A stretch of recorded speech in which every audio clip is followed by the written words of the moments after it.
Welcome back to the channel. This is Ready Storm and you are watching third part of What If Naruto Was Fallen Emperor of Outworld. If you enjoy this video, please like, share and subscribe to the channel. Now wasting no more time, let's start the story. He did what? Exclaimed Tsunade, who was at the hospital treating a now conscious Namikaze Minato who had been drained of almost all his chakra when he appeared in her office via a strange portal. Jiraiya, Orochimaru, the Sandaime, Kushina, and Naruto stood beside her, their faces horrified. Minato had just told them what had happened while he was with his Leaf Shinobi team assigned to take out an Iwa encroachment team. How he was abruptly dragged away from the battle and soon found himself surrounded by those who referred to themselves as the Elder Gods. How they bound him in golden chains, only to be confronted by Shao Kahn, who revealed himself to be Minato's abandoned son. The son they had allowed the village to despise and abuse since his birth, but now the boy was a man. A massive, muscled, and demonic-looking man who had ripped the other half of Kyuubi from the former Hokage's body and absorbed it into his own. He now carries the other half of Kyuubi within him. Because of the way Naruto implied things, the two are now one, Minato explained the group in front of him, who appeared disturbed by the news. This is a disaster. We can't make the old become young again without the other half of Kyuubi's chakra that was sealed inside Minato, and we can't use Tsunade's skillsheims with medical chakra into the mix. If our enemies discover this, they will swarm upon us from all sides. Jiraiya expressed concern, and Orochimaru frowned, because his immortality jutsu did not require him or Hiruzen to switch bodies every 3 years because of that procedure. Tsunade was back in her prime, as was Jiraiya, so the immortality jutsu was unnecessary. That meant a chance to shape future bodies to take in the future for everyone when the time came, but the recent pain in the snake Sanin's chest, if not deeper into his soul, 2 days ago gave him a fearful sense of dread? Orochimaru didn't know where it came from, but he didn't like it and wasn't sure if he should tell anyone. Can we reclaim it? Can we repeat what you did the last time? Divide it in half and seal it? Kushina inquired, with Minato shaking his head no. No. Naruto is still Naruto, but he has been merged with the Kyuubi as a whole. Years ago, the half of him that was sealed inside his body merged with him, and now the other half that was ripped from me has done the same. According to what I saw in that room, he also has the blessing of these elder gods. Jiraiya frowned as he replied to Minato. I'll have to talk to the toads about it. Maybe they'll be able to shed some light on what's going on, Jiraiya replied before closing the window. You will be out of commission for at least a week. Should the Iwa encroachment team overpower your team, I'll send reinforcements to their last known location. Tsunade said this before leaving to handle things on her end. So the demon has reappeared. Just as he had promised, Hiruzen remarked as he walked slowly toward the window and looked out at Konoha. I didn't expect him to keep it. Given the state of his injuries at the time he left, Minato replied, with Hiruzen nodding because he, too, was surprised. Before your son can get a foothold in this world, we need to find out where he is. Once our adversaries learn of his return, their morale in this war will skyrocket, Orochimaru remarked, with Hiruzen nodding. Jiraiya will track him down. Someone of his size, the attire he was wearing, and his face, from what you saw, are not easily hidden, Hiruzen responded, with Minato and the others nodding. What do we do in the meantime? Can't we warn the village? There will be a panic. Our adversaries will learn much faster thanks to their spies, Kushina nodded, having sent Kabuto on a spy mission to Kumo to gather more information on the 2 Jinchuriki there. We must maintain discretion. For the time being, we must convince everyone both inside and outside the village that nothing is wrong, Orochimaru replied in a wise tone, while in the back of his prodigal mind, he was planning an escape strategy in case things turned against Konoha to the point where remaining loyal to it wasn't in the best interests of his newly acquired health. My brother, soon. We'll soon find out which of us is the superior sibling. The one worthy of being a namikaze in Uzumaki, Naruto thought as she clenched her fists and narrowed her eyes at the prospect of fighting her big brother by a few seconds. Naruto had been told she was the better one since she was born. The one her parents had always desired. She'd gotten the best training, instructions on everything shinobi. She inherited powerful jutsus, taijutsu, chakra control, strategies, and the molding of the chakra chains from her mother. Naruto proved to be everything her parents said she was and more as she progressed through training. She was the daughter of her father. Her mother's child, their offspring. Period. At least, that was Naruto's belief until recently, when she began to wonder if she was the superior progeny when compared to her lost brother Naruto. She didn't face an A-rank missing nin, rescue a country from a tyrant, fight Orochimaru, or save a princess turned daimyo from an evil uncle. She was, however, the daughter of Namikaze Minato and Uzumaki Kushina. So that had to be worth something, right? Right? Naruto had taken her own set of missions since arriving in Konoha following her brother's failed execution, and the war they were now fighting helped prove her mettle. But now, her brother had returned. He had ripped Kyuubi's power from her father and appeared to be stronger than ever before. She knew the only way to settle their little family feud was to see who would win a fight between them. Climb Maiboku. Jiraiya, you've done a terrible thing. You said the boy was killed because he was losing control of the Kyuubi within him. You cheated. The great Toad Sage yelled at the Sannin, who was trembling in fear due to the rare display of rage. I had no choice. Minato thought he or Naruto was the child of prophecy you predicted. Every sign pointed to one of them. When I wasn't focusing on my spy network or doing my research, I trained Minato as a genin, and then I trained Naruto, Jiraiya explained while mumbling the last part. What about Minato's son? Did you not train him? Even after signing our summons contract, Shima inquired as she gave Jiraiya a piercing stare and noticed the man turning away. Aside from summoning, I only taught the Rasengan, Jiraiya mumbled, the toads frowning. It makes no difference whether you taught him a lot or a little.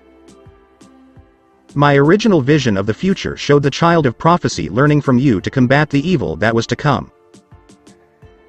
Now the vision has shifted to something completely different. Now I see a demonic warrior forged from royal blood, marching to war with those who despise Konoha. Tell me, Jiraiya, why do they despise Konoha? Jiraiya looked even more uneasy as the great Toad Sage demanded. Because they were Naruto's allies and friends when he went on missions. Furthermore, some of them were enemies when Minato and Kushina were in the public eye, Jiraiya explained, with the toads furious. You're baka. Because of you, your student, his family, and those who support him in his warmongering, the shinobi way as we know it is in jeopardy. The system is on the verge of collapsing and will either be transformed into something else or destroyed. At the very least, Konoha will not survive this assault, and you can only blame yourselves. Declared the great Toad Sage, leaving Jiraiya stunned. We still have time to stop this. We destroyed the first prophecy, and it transformed into something else. Why not give it another shot? Jiraiya was questioned while the toads looked at him with murderous eyes. A prophecy, you fool, is never meant to be destroyed, and it is also never meant to be influenced by mortals. It is the greatest sin of all. It's a slap in the face to all the gods, all the deities, and the entire universe. The punishment for doing something like that is the emergence of a new prophecy.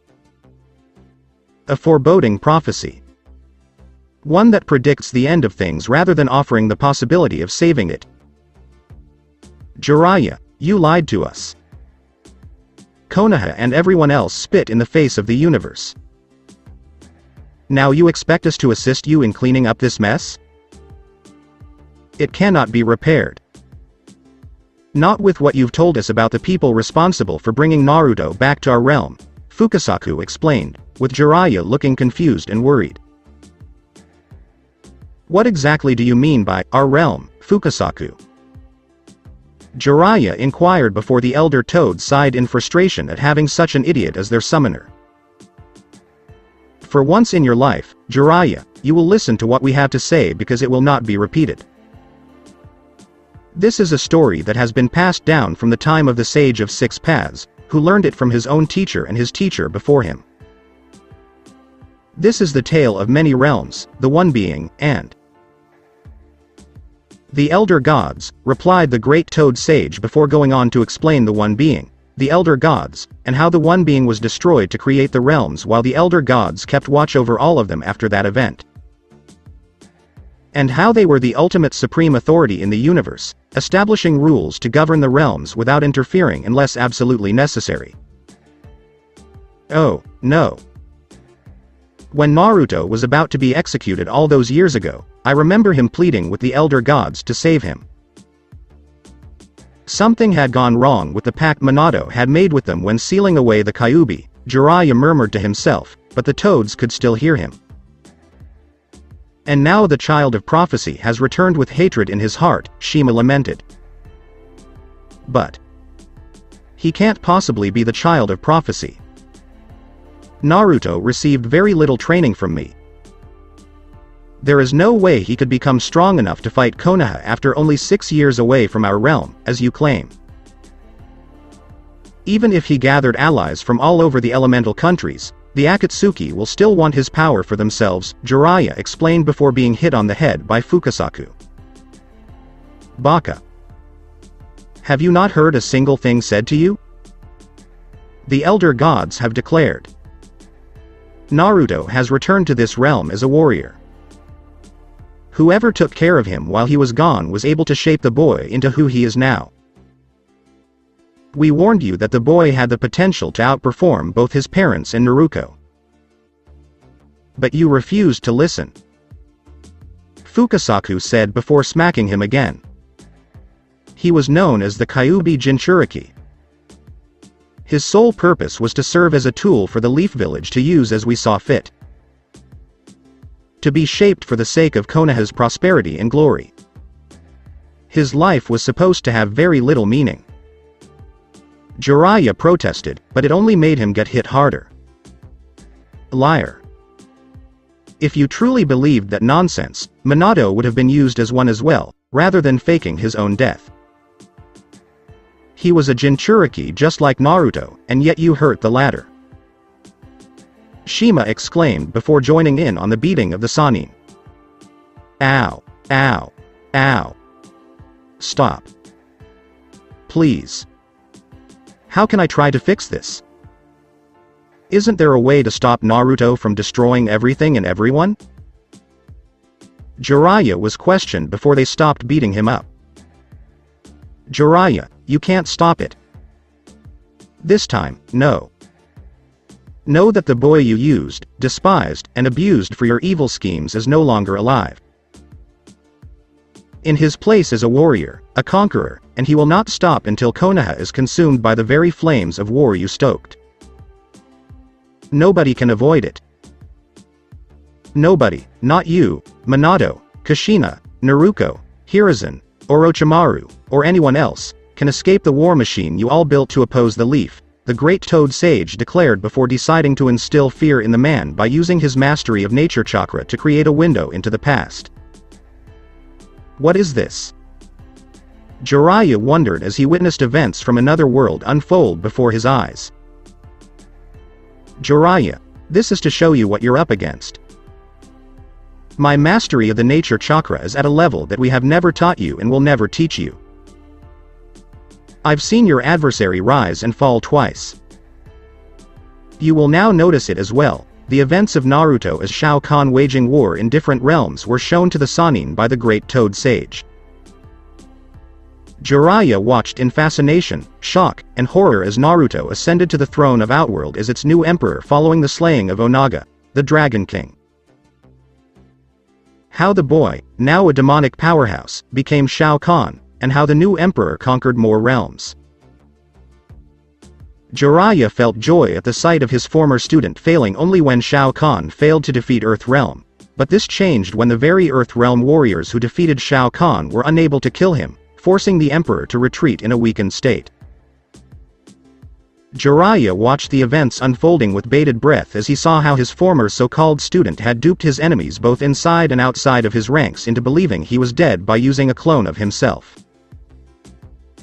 Jiraiya noticed the move just in time to avoid the return of Onaga, the Dragon King, and recovered his strength long enough to slay him in order to reclaim the throne with the help of old allies. The Toad Sannin witnessed the events that followed Shao Kahn's victorious return, including the battle soon waged by two warring sides desiring the other's blood, and how Armageddon nearly occurred on the top of the Pyramid of Argus while fighting the Thunder God Raiden. "Where have the Elder Gods vanished, Raiden?" Shao Kahn inquired as he stood over Raiden's body, laughing at the pitiful sight before him, the defeated Thunder and Elder God of Earth Realm. "Their pathetic mortal combat shackles me no longer," declared the Emperor after grabbing Raiden by the front of his armor and punching him in the face several times before throwing him across the top of the pyramid. "They masquerade as dragons, but are nothing more than toothless worms," Shao Kahn mocked as he walked over to Raiden's downed form, his wrath hammer in hand, and saw the Thunder God turn over before stomping a massive foot down on him. "My venom is spreading. Everything has come to an end. Armageddon!" Shao Kahn exclaimed as his body was suddenly covered in golden fire and bathing in its power.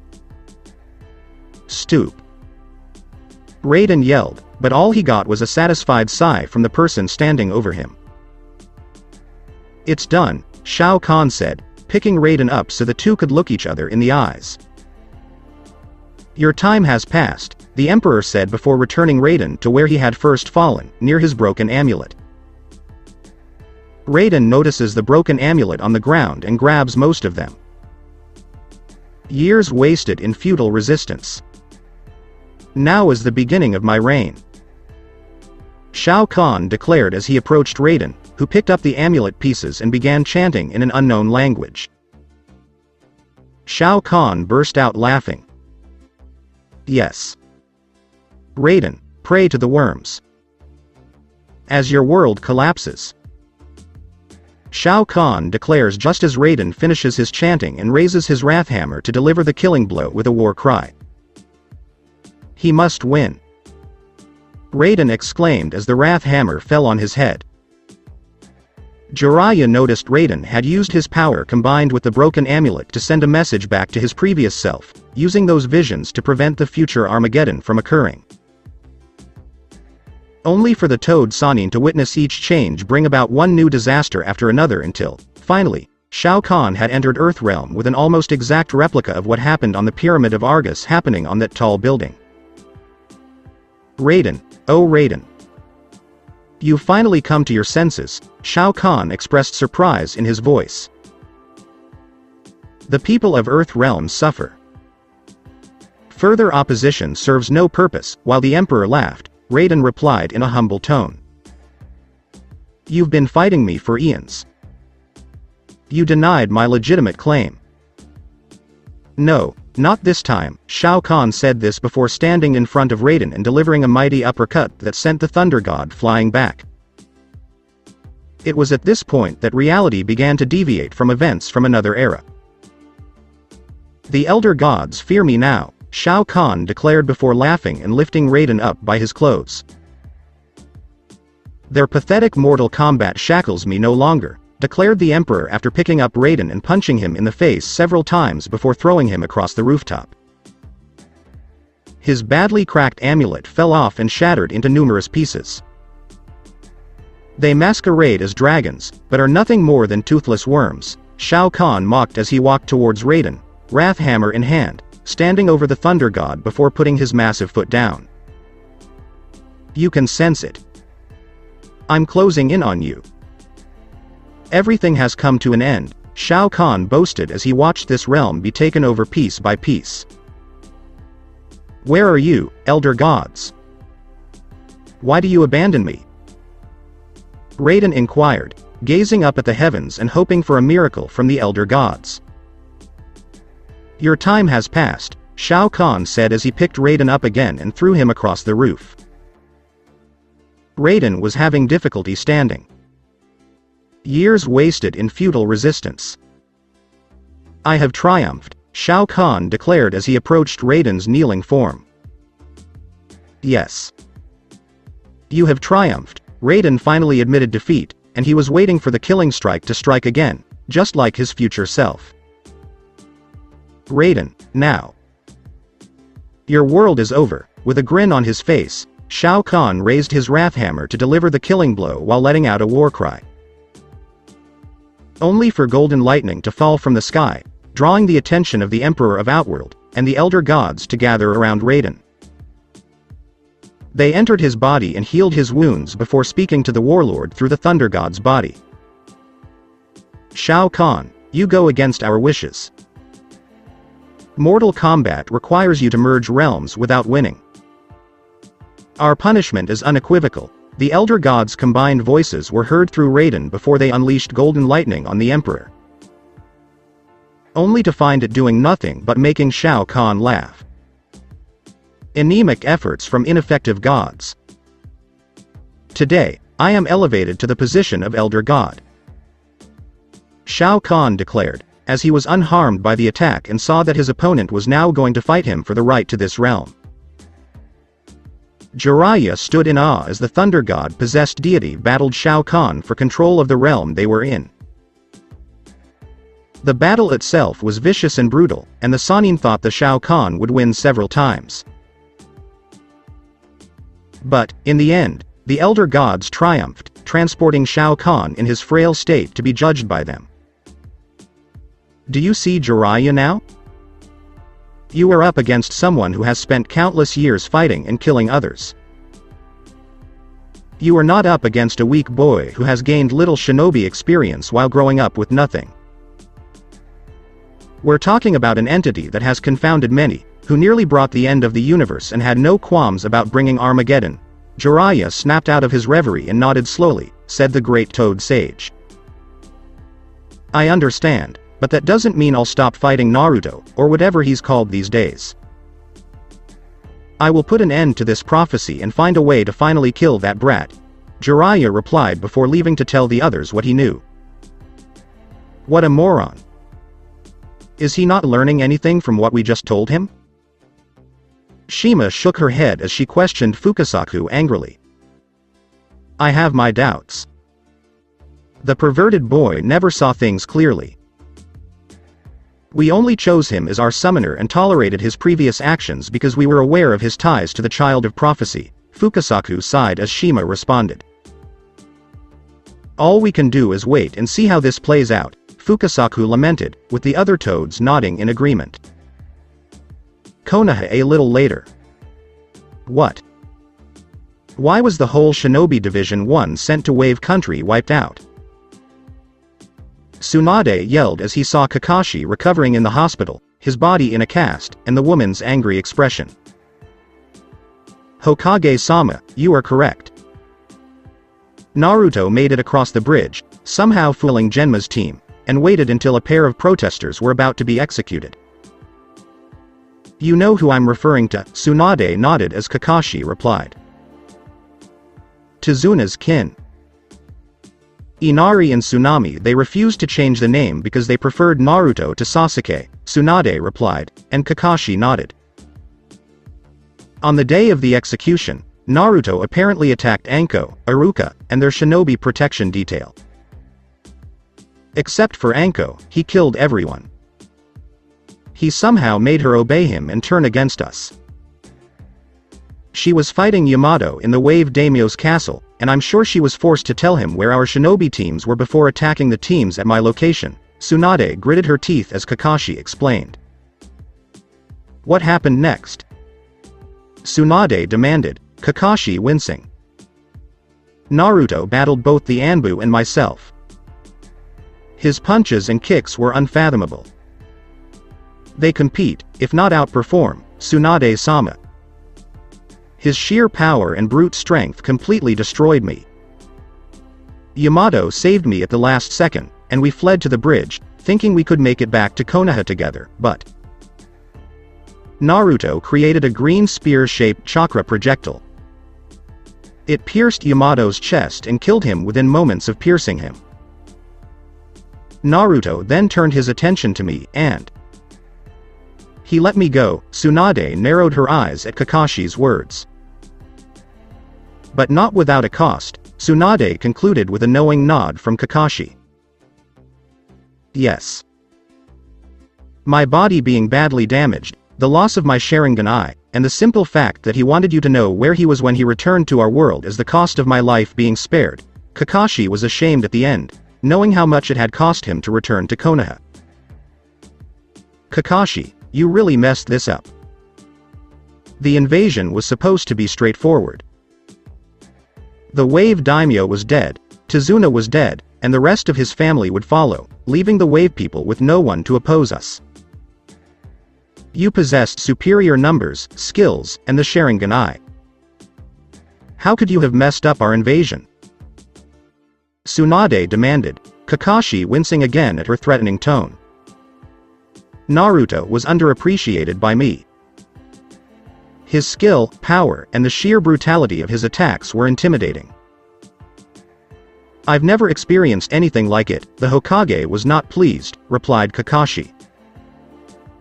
When you fully recovered from your injuries, I expect you to be ready for a mission to kill that damn brat, and if you fail me when the time comes, you'll be executed, Tsunade said as she exited the room. Your failure is indeed most troubling, Danzo observed as he emerged from the shadows of the room, no longer the old man walking with a cane. Of course, Minato's Jinchuriki abilities and Tsunade's medical skills enabled him to be the first person to have his youth restored. The War Hawk, however, kept his various appendages hidden from Sasuke because the Uchiha would not approve of his clan's bloodline being used by those outside of it. The official exception was supposed to be Kakashi. He's no longer human. He even declared that his name is no longer Uzumaki Naruto. Danzo scoffs as Kakashi says this. It shouldn't make a difference what his name is now, Kakashi. Or if he is no longer human. You are a shinobi from Konoha. A Yondaime Hokage student himself. If the boy had turned into a demon, you should have subdued him and returned him to justice. That boy was supposed to be our weapon, to be discarded on our terms. Not flee and then return to exact petty revenge on us for doing the right thing. This world is ruled by humans. I always have and will continue to do so. You are human, Kakashi, and thus of the superior race. You became arrogant, which cost you your Sharingan. Fortunately, I have some spares in storage that you can use and be trained to use when the time comes to kill, if not capture, the demon, Danzo stated, with Kakashi looking skeptical. Hokage-sama wanted me healed and out the village gates as soon as I'm healthy to kill Naruto before he gains a foothold in Wave Country, Kakashi explained, with Danzo now smiling. I'll speak with her. She is aware of my Sharingan eyes in storage and understands that you have a much better chance of winning with one of the eyes than without it, Danzo countered before leaving the room. Compound of the Hyuga clan. Hinata moved with deadly precision in her gentle fist in her home's practice area, using her clan taijutsu style and manipulating the water around her. She'd honed her affinity for water long before today, and finished her training in what could only be described as a flawless artistic stance. After Naruto escaped death, Hinata trained hard, breaking all Hyuga clan traditions by developing this form of gentle fist, and her father and the clan elders tried to stop her. They considered her form of gentle fist to be an abomination because it used flexibility instead of attacking in a straight line as all other Hyuga clan members did. That it should not be changed simply because one weak Hyuga was unable to use it. So Hinata did the only thing possible in this situation, which only Naruto would do if his back was against the wall. She used the Hyuga clan's traditions against them. How? In a 3-on-1 fight, she challenged her father, Neji, and Hanabi. Their choice in gentle fist versus her own flexible style, with the winner naming the terms of the prize upon victory. If Hinata won her match, no one in the Hyuga clan could stop her from doing what she wanted, and if they did, the cage bird seal would be placed on the offending party. And what if the individual was a branch family member? They would be killed in front of the entire clan with the very seal branded on them, and their bodies would be thrown into the forest of death for the animals to eat. There was no burial. Hiyashi, in his arrogance, believed that his daughter, nephew, and himself were going into this battle with a predetermined victory. His youngest daughter, Neji, was a prodigy in gentle fist and possessed the same skill as Haishi's brother Hazashi. He had told Hinata that if she lost, the cage bird seal would be placed on her and altered so that the branch family could use it on her if Neji so desired. Neji and Hanabi both smirked at the idea because they both disliked Hinata for being a weak woman within the clan. They were in for a big surprise. Hinata demonstrated her true potential in front of the entire Hyuga clan, which the elders had commanded to witness the Hyuga girls fall in their infinite wisdom. To see her made an example of in front of the rest of the clan of what happens to those who defy the Hyuga clan and its traditions. They had fully expected Hinata to fail, shaming the girl for the rest of her life and treating her like the piece of trash they all thought would be her new life. They were completely wrong. Hinata had unleashed her skills in gentle fist in such a way that it threw Hiyashi through a wall and threw Neji into the ground with enough force to create a massive crater. What about Hanabi? She was left skidding on the ground, a broken bleeding mess, before Hinata walked over to the barely conscious Hiyashi and declared that as the victor of the spar, she would claim victory. First, she declared that her style would not be hidden or deemed inappropriate for a Hyuga to wear. She went on to explain to the rest of the Hyuga clan that her gentle fist style is different because it is connected to those with a water affinity, whereas the usual Hyuga gentle fist style required those with an earth affinity. That in rare cases, some Hyuga, particularly women, have developed such an affinity, preventing them from using the traditional, gentle fist style. Hinata continued, those Hyuga women with such affinity were either mysteriously killed or had the cage bird seal placed on their heads before being sent to the clan's lowest ranked branch to suffer for their supposed weakness. Second, Hinata declared herself a free Hyuga, with the right to marry whomever she pleased without interference from the clan head or anyone else. In recent years, the young woman became aware of her father's attempts to marry her off to various nobles of various ages and so-called nobility. Some were her age, some were a few years younger, and a few were old enough to be her grandfather. If she were to marry someone, she would choose someone who was too old to perform sexually without the assistance of a pill. Third, she declared that as a free Hyuga, the cage bird seal could not and would not be placed on her, regardless of the circumstances. Hinata would only have it placed on her forehead if she did so willingly and without any outside influence. Not that she expected to do it anytime soon, but it was done to make them all believe that a situation might arise where they could. Hinata walked to her room after finishing her daily training regimen, but she was stopped by the scowling form of Hyuga Neji, and she scowled back. Hinata-sama, Neji said formally, without the affection or love of a big brother. Neji, Hinata replied curtly, but she didn't mean it, and had no intention of doing so in the near future. Hiyashi-sama demands your presence in his office, Neji said, scowling at Hinata. What does he want? You should be aware by now, Neji, that my so-called father can no longer make any demands on me. Or did you forget?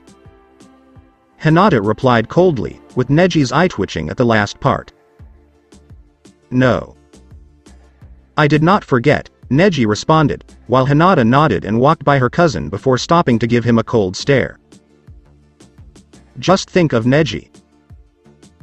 I'm not the same frail girl you thrashed during the Chunin exam preliminaries all those years ago. I will never be intimidated by people like you, father, or the clan as a whole again. If you ever leak killer intent in my direction again, like you did just now, I'll kill you with the cage bird seal you despise, Hinata whispered as Neji narrowed his eyes at her. You're playing a game. You despise the seal even more than I do.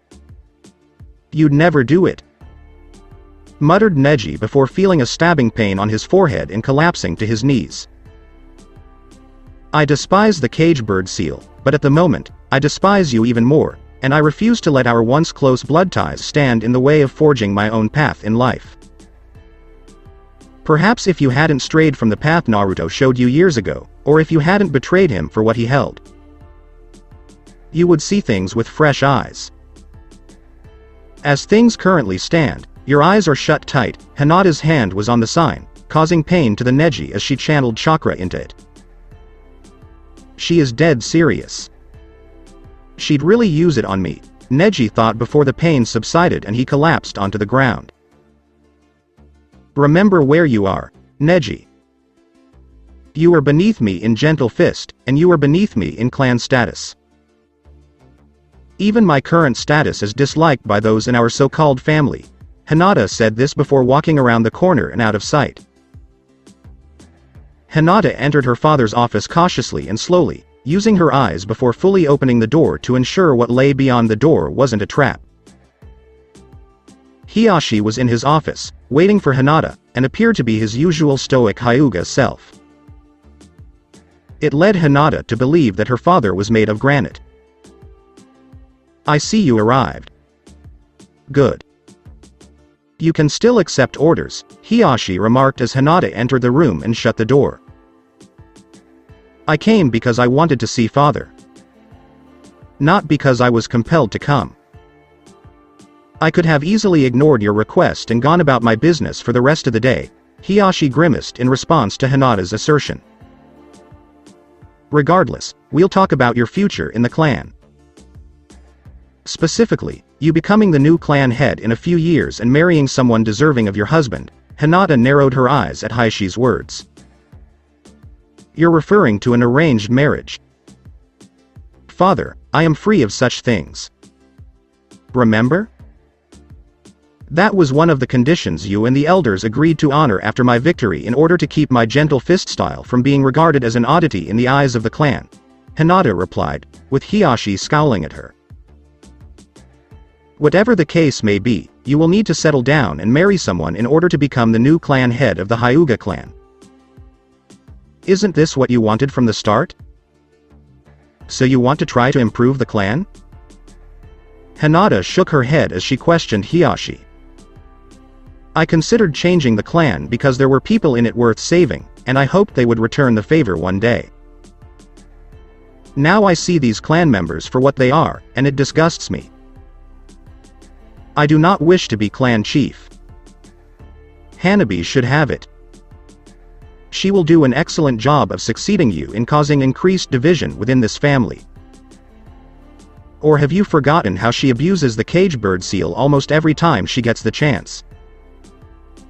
Hiyashi grimaced at the truth, despite his stubbornness in telling him she was young and it was just a phase. Hanabi abused the cage bird seal whenever it suited her.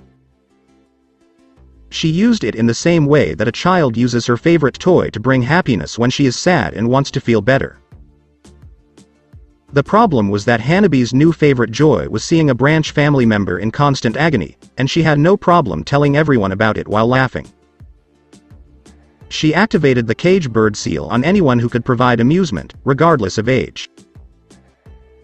Hiyashi had once seen his youngest use it on a child who had received it less than 3 hours before. The poor boy wailed and cried for Hanabi to stop, but she didn't until the child died as a result of the cage bird seal scrambling his brain into mush.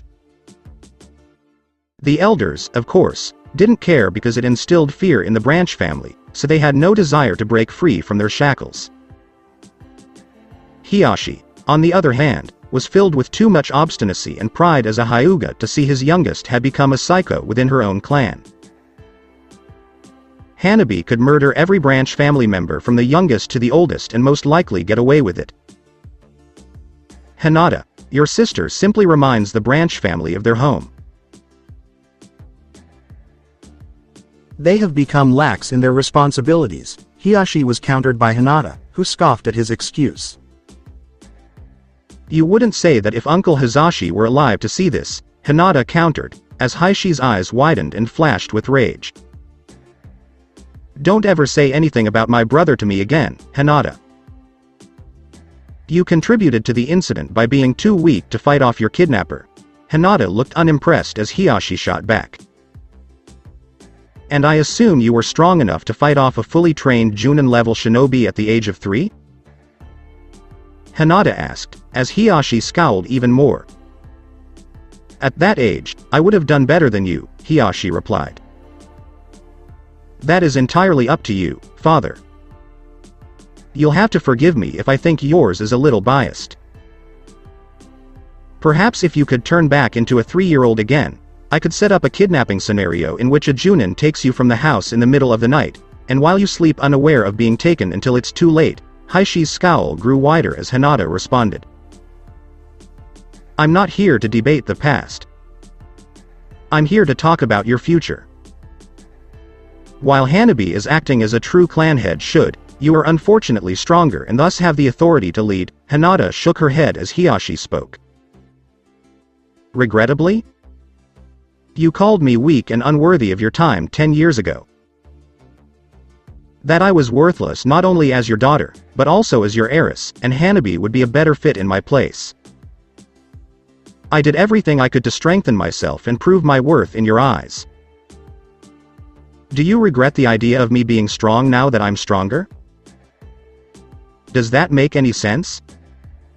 Hiashi sighed as he questioned Hinata. This is unfortunate because Hanabi was once the only one worthy of being clan head. There are 2 worthy candidates now, but only one true successor can exist. If you do not accept the title of clan head when the time comes, Hanabi will step in and you will be made a branch member. Hinata's eyes narrowed as Hiashi replied. We made an agreement, father. One that the entire Hyuga clan must accept. Or would you rather abandon clan traditions entirely, knowing what would happen? Hinata asked, his teeth clenched, knowing it would cause internal chaos and anarchy within the Hyuga clan. You'd be doing this to keep the clan from falling into civil war. If Hanabi is elected clan head, the branch family members may try something new. Hinata shrugged in response to Hiashi. You should have considered that before raising such a cruel daughter, who treats the cage bird seal as if it were an extension of herself and delights in seeing others suffer. Furthermore, if I am appointed clan head in Hanabi's place, there is a good chance that a civil war will erupt within the clan, Hinata responded, while Hiashi secretly wanted to scream at the obvious truth in front of him. He'd be damned if he chose one daughter over the other. When running such a noble clan Hinata, an iron fist is required, Hiashi said, though the strength behind his words failed him. Some aristocracy. We act superior to everyone else while enslaving half of our clan and treating them as lowly servants who will die when we say they can. We use the cage bird seal on them if they get out of line or even move a finger out of place, and we watch them struggle to live while beg forgiveness. That's hardly sufficient grounds for proclaiming our nobility. Perhaps we should rename our fighting style, Iron Fist, to reflect our ideas about how a clan head should govern this noble clan, Hinata replied as she walked out of the room without looking back. God damn it, Hiashi mumbled in defeat, knowing full well Hinata was correct. Meeting room, Hokage Tower. So the demon brat has truly become a demon, Homura observed as he and the other members of Konoha's governing body sat in the room when Jiraiya reported on what the great Toad Sage had shown him. Yes. And a powerful one at that. He was extremely powerful before absorbing Minato's half of the Kyuubi's chakra, Jiraiya explained to Koharu, Homura, Tsunade, Hiruzen, Danzo, Kushina, Shizune, and a wield in Minato, who were all listening intently. And now that the other half is in him, my son will no doubt become even more difficult to kill, or possibly control depending on the methods we use, Minato added, still exhausted, but having heard about the meeting and wished to attend. But how do we keep him under control? The Sharingan eyes have the ability to control the Biju, but Uchiha Sasuke hasn't reached the next level to do so. Koharu and the others were wondering the same thing.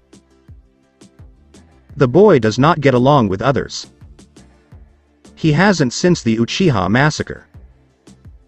In terms of being a shinobi, Sasuke is a prodigy, but he's not what you'd call social or friendly. Everyone around him is either weak or a stepping stone to gaining power and killing his brother. Hiruzen stated this while giving Danzo a pointed look that the Warhawk ignored. If it were up to me, he'd perform better with Root under my command. When you're a shinobi, emotions make you weak, remarked Danzo, while no one else in the room agreed with him. According to the man in command of the drones. You wouldn't say that if you were one of them, would you?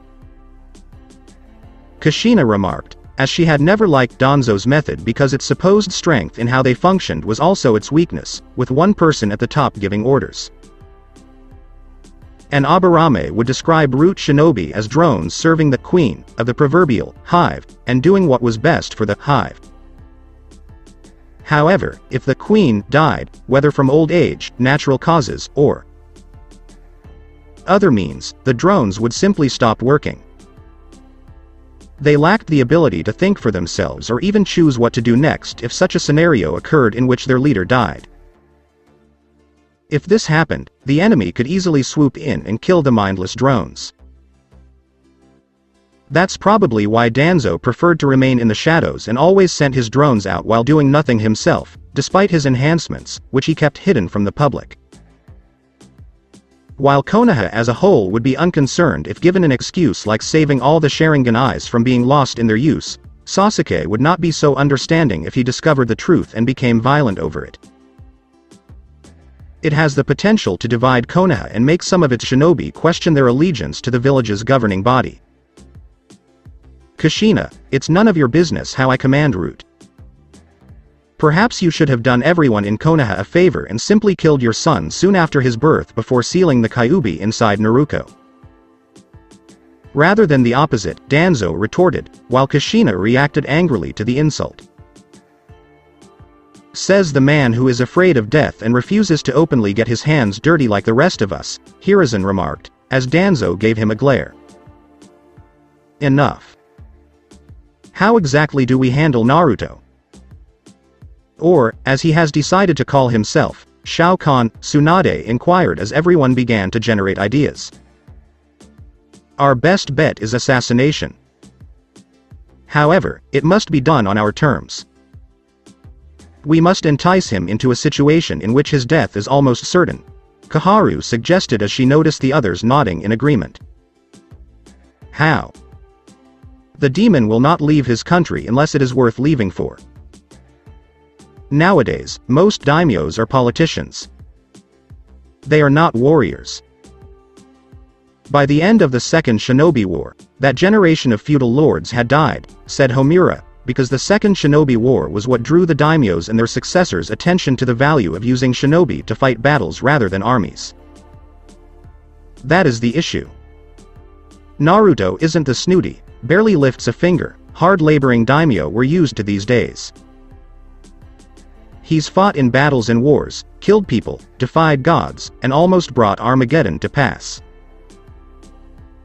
If we do set a trap for him, we must be absolutely certain that there are no mistakes and that he does not escape, Jiraiya replied, knowing that the prophecy could still be broken because it was not in full swing yet, as it had been before Naruto's escape from Konoha. Anko, what about you? What are we going to do about her? Tsunade inquired, knowing that there was a problem. According to Kakashi, Naruto used his power to extract half of what Orochimaru used for his curse seal and insert a piece of himself into it, binding her to him. As a result, Anko has become a liability because she knows so much from her time in Konoha, and we need to think about tying up all loose ends. Tsunade and the others nodded as Minato made his observation. So we also murder her. Even if we free her from the new seal Naruto has placed on her, it's clear Anko will have done far too much damage by then, and we can't allow such a liability to rejoin our ranks.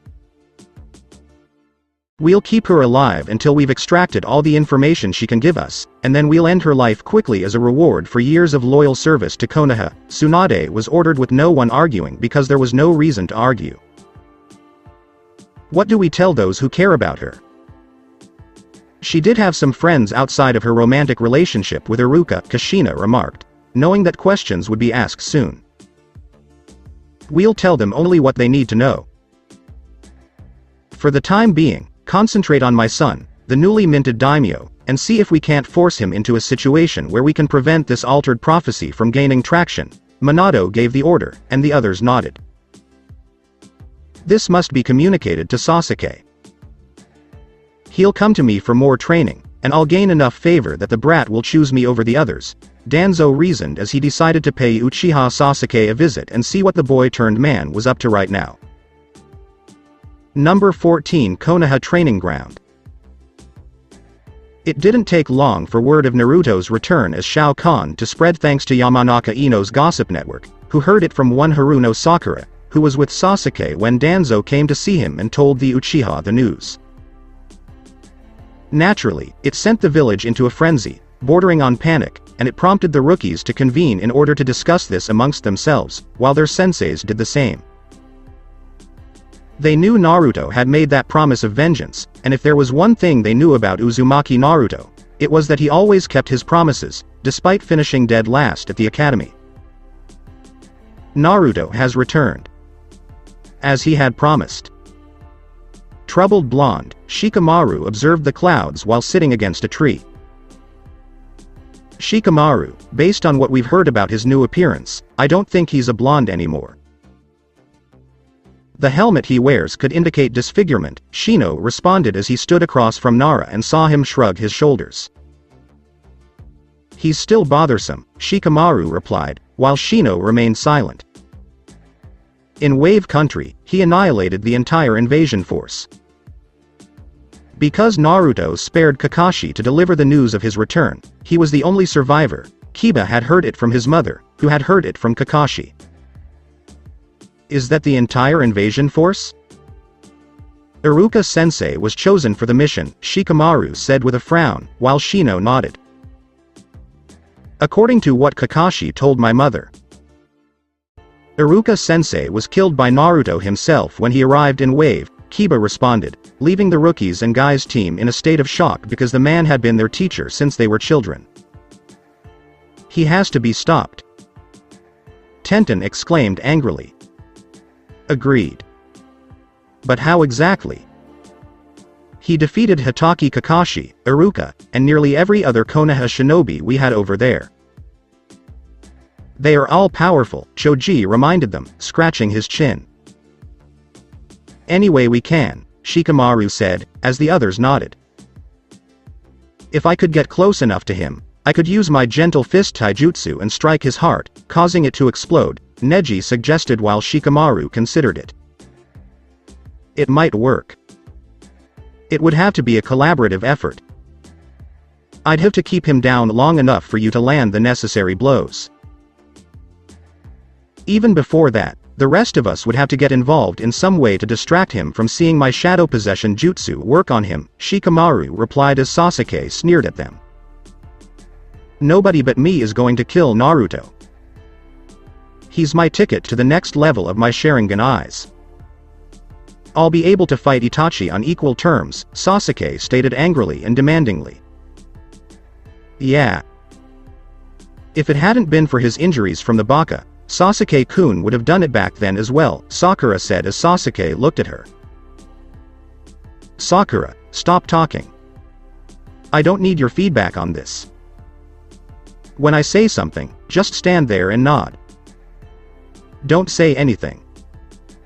Simply nod, commanded Sasuke, Sakura flinching but obeying and simply nodding happily. While many women were envious of Sakura's relationship with the last Uchiha, they had no idea how bad their relationship was, and any sane other woman would have dumped Sasuke in an instant. Why? First, unless he needed something from Sakura, the man was cold to her and treated the pink-haired woman as if she were an idiot. Under normal circumstances, Sasuke would not date one of his fangirls, but unfortunately for him, Sakura was the strongest and most devoted of his fangirls. Before finding a man to be their silver medal, most had moved on from what they considered a school crush or phase in their lives. Second, the Uchiha had the romantic personality of a hard-ass drill sergeant, who would rather cut off his arm than wrap it around the shoulder of the woman he was with. Sakura's presence was only tolerated by the Uchiha because she obeyed him and wouldn't tell anyone anything unless he allowed it. Except for being Chunin, she was the ideal housewife for a Uchiha male. The third factor that would have rendered Sasuke unsuitable as a boyfriend candidate was his sexual intimacy with a woman, which was not as manly as many in Konoha would have liked to believe. Everyone assumed that because he was from the Uchiha clan, Sasuke would be well endowed, capable of satisfying any woman he desired, and capable of reviving his clan.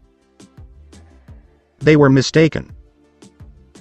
In terms of a male's pride, if you were to use Inuzuka clan terms, Sasuke was a runt among his late clan members, and he was not a great stallion in bed. Sakura made everyone believe he was after she told everyone about their first time together. She'd told everyone about how he put her in bed, his hands all over her body, touching in just the right places, and how she screamed his name all night in his bedroom. Nobody knew Sakura had lied the entire time she boasted about her sexual relations with Sasuke. Whether she did it to try to cover up the Uchiha's own shortcomings, or simply because the girl had delusions of the Uchiha being good while she was really bad was unknown. But the hidden fact remained that Sasuke was not the stallion Sakura had made him out to be in order to elicit jealous looks from the women around her who had once been rivals for the Uchiha's attention. The first time they were together, Sasuke decided how they were going to do it, from commanding Sakura to strip to simply bending over and taking it when he thrust into her without any warning. After a few awkward seconds of squirming behind her, Sasuke thrusts into Sakura, who wonders if he's fully in yet, but keeps her mouth shut because the fantasy of being made love to plays in her head, and she believes the night is still young. That was shattered within 5 seconds of her fantasy when Sasuke shot his load into her, fell onto the bed, and fell asleep before the pink-haired girl could blink in shock. At first, Sakura assumed he wanted to do more from his new position, but hearing him snore and remain limp convinced her otherwise. Worse, the girl's already fangirl-driven mind convinced her that the problem was herself, and that she needed to improve in order to keep Sasuke interested. Sakura reasoned that the more interested Sasuke was in her, the longer he would last and be able to satisfy her. That hadn't happened in her eyes, mind, or loins yet. In any case, we need to prepare for the fight that will happen, and be ready to kill him, Shikamaru said, as the others nodded. I'm all set now. Give me a chance, and I'll send a kunai between or into one of his eyes. Tenten responded because she wanted to hurt Naruto after hearing from Tsunade about how much of a monster he was in secret. Tenten's idol was never wrong about judging people, so why would she question the Gondam Hokage now? Hinata, on the other hand, was silently seething at what she had heard about what the other leaf shinobi her age would do to Naruto if they had the chance. Naruto had done so much for Konoha, bringing in so many powerful allies and clients, and defending the village despite the fact that the majority of its inhabitants would rather kill him just for breathing within its walls. Hinata knew that despite the return of the Yondaime, his wife, the Sandaime, and even Orochimaru of all people, Konoha would fall one day. Hinata knew that when an Uzumaki made a promise, it was kept no matter what, and not even death could stop such a vow from being fulfilled. In that regard, Naruto did not disappoint. He'd returned from wherever his bloodied body had been for the previous 6 years. If what happened to the invasion force sent to Wave Country was any indication, Naruto was bigger, stronger, and far more determined than ever before. But how did that affect her? Did he even recall her? Did Naruto include her in his promise that everyone in Konoha would be wiped out? Hinata was hoping not. While she was certain he didn't hate her, she couldn't predict his mood or whether Naruto would lash out at her. She had never known what Naruto was thinking as a child, and Hinata felt she needed to see him again to find out. Hinata realized the best way to accomplish this was to leave Konoha. Yes. She would leave the village and travel to Wave Country in search of the boy she had a crush on, who was now an adult. A man who had taught her as a child that you had to fight for what you wanted no matter what. To take hits and respond when it counted. To fight back regardless of the odds, the enemy, or the numbers involved. Hinata witnessed Naruto emerge from nothing, live on nothing, and fight the dark abyss with nothing. She admired Naruto's bravery, determination, and inner strength, which most people lacked these days because no one had suffered as much as he had. And for what purpose? Because you're a Jinchuriki? That didn't bother her. Naruto was not some kind of monster. If he had been a monster, the village would not have survived, and she would not be alive today. Hinata recognized the true monsters and demons, and some of them were standing right in front of her. I'm on my way, Naruto-kun. I just hope you don't despise me like you do the other Konoha residents. I'm curious what you'll do when you see me again after such a long time. Will I be embraced? Or will I be murdered? Will our reunion be a happy one? Or will it, and thus I, be damned? Hinata wondered as she walked away from the group, not wanting to hear any more, and decided to go for a walk around Konoha to clear her mind. Shikamaru was looking at her from the corner of his eyes, with a suspicious look in his eyes. So that's it for today. I hope you guys enjoyed it.